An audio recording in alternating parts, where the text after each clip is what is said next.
నమస్తే. ఫేస్‌బుక్ వెనుక అసలు కథ వేరే. ఫేస్‌బుక్ భారతీయుడి బ్రెయిన్ చైల్డ్. మోసం చేసి కొట్టేసిన మార్క్ జుకర్. ఫేస్‌బుక్ అనేది భారతీయ సంతతి వ్యక్తి ఆలోచన. మార్క్ జుకర్బర్గ్ అతన్ని మోసం చేశాడు అని ఎందరికీ తెలుసు? దొంగిలించబడిన ప్రాజెక్ట్ వెనుక ఉన్న షాకింగ్ కథ. నేడు బిలియన్ డాలర్ల విలువైన కంపెనీ అయిన మెటా యాజమాన్యంలోని భారీ సోషల్ నెట్వర్కింగ్ సేవ అయిన ఫేస్‌బుక్ ఒక భారతీయ సంతతి వ్యక్తి ఆలోచన. అవును, ఇది ఆశ్చర్యంగా అనిపించవచ్చు, కానీ ఇది నిజం. ఫేస్‌బుక్ ఆలోచనతో మొదట ముందుకు వచ్చింది భారతీయ సంతతి వ్యక్తి.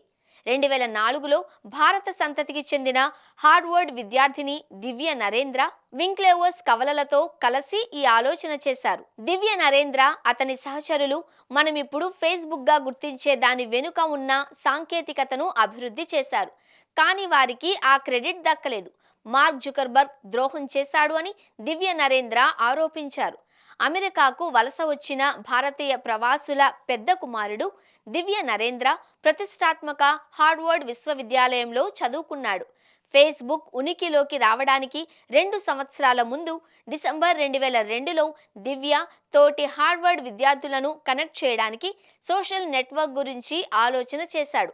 అతను ఈ ఆలోచనను తన ఇద్దరు సన్నిహితులు కామరాన్ టేలర్లతో చర్చించాడు. దీనిని హార్వర్డ్ కనెక్షన్ అని పిలవాలి అని నిర్ణయించుకున్నారు. ఈ ఆలోచనతో దివ్య సోషల్ నెట్వర్క్ కోసం ప్రోగ్రాం రాసిన మొదటి వ్యక్తి హార్వర్డ్ సీనియర్ సంజయ్ మావిన్ కుర్వేను సంప్రదించారు. కానీ సంజయ్ గ్రాడ్యుయేషన్ తర్వాత అతను ఆ ప్రాజెక్ట్ను అసంపూర్తిగా వదిలేసి వెళ్లిపోయాడు. కొన్ని రోజుల తర్వాత దివ్య మరియు వింక్లెవోస్ సోదరులు మార్క్ జుకర్బర్గ్ పేరును సూచించి మరొక స్నేహితుడు విక్టర్ గావోను సంప్రదించారు. నవంబర్ 2003లో దివ్య సోషల్ నెట్వర్కింగ్ ఆలోచనకు మార్క్ జుకర్బర్గ్ ఓకే చెప్పారు. అప్పటికే కోడింగ్ చాలా భాగం పూర్తయింది. ప్రాజెక్ట్ వివరాలు, రహస్య కోడ్లను మార్క్తో దివ్య పంచుకున్నాడు. ప్రాజెక్ట్లో కొత్త భాగస్వామి అయిన మార్క్ ప్రైవేట్ సర్వర్ లొకేషన్లను, హార్వర్డ్ కనెక్షన్ వెబ్సైట్ కోడ్ కోసం పాస్వర్డ్ను తీసుకున్నాడు. ఆ తర్వాత మార్క్ కూడా వారిని దూరం పెట్టాడు.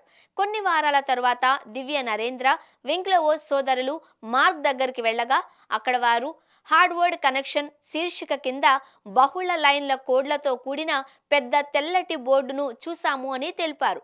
సైట్ గురించి చర్చించడానికి అతను జనవరి 13, 2004న తేదీని నిర్ణయించుకున్నాడు.